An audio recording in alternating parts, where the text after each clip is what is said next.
to start out by saying, who am I? Mom Stein had this thing, she had a phrase called children of the heart. Yes. Natural children. And met her when I was 13 through my dad. And at age 21, I adopted her. I wrote out a letter saying, I adopt you, all rights and privileges as my mom. And so I've known her 43 years. Who is she? A person that loved. She had so much love for people. Yes, she did. She had a heart that was so big and full of love.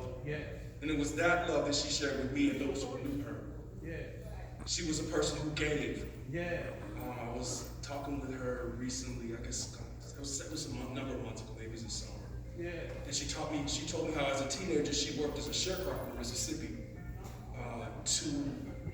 to help take care of her brothers and sisters. And she and the oldest two boys saved enough to bring the younger 5 to St. Louis where they worked to take care of them. You know, Mom couldn't go to school, partly because the sharecropper determined when you could go to school, when you had to stop going to school. But then when she got here, she couldn't work because she was helping the younger ones to go to school because she was a giver. She worked 6 to 7 days a week cleaning houses so the younger ones could go to school. If she had it, she'd give it to you. Yes, she did. If she didn't have it, she'd find it and give it. Yes, she did. She gave her time, her money, her heart. Many times, that's what she gave me. Her time, her ear, her wisdom, her love. She was, as I like to say, my 911 call. When my life was in crisis, she was who I would call. She would always say, I couldn't love you more unless I had 2 hearts. That's right. You know, and Mom wasn't a pastor. She didn't have a theology degree, but she had Bible wisdom. Yes. The Bible says of the apostles that they weren't learned men who had theology training, but everyone could tell that they had been with Jesus. That's who my mom was. She was someone who had been with Jesus. Yes. That was her secret.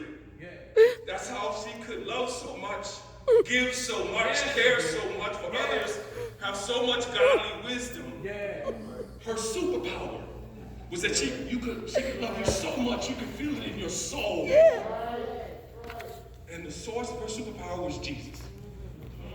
He gave her the strength to love and care and give for others, even as her own body began to give out. She was giving away from the love she received from Jesus. Where is she now? She's with Jesus. The Bible says we are surrounded by a great cloud of witnesses. That's where she is. In heaven as part of the cloud of witnesses that still care for us and cheer us on and we know we will see them again if we know Jesus. I can have joy not only knowing that she's in heaven, but that one day I will see her again.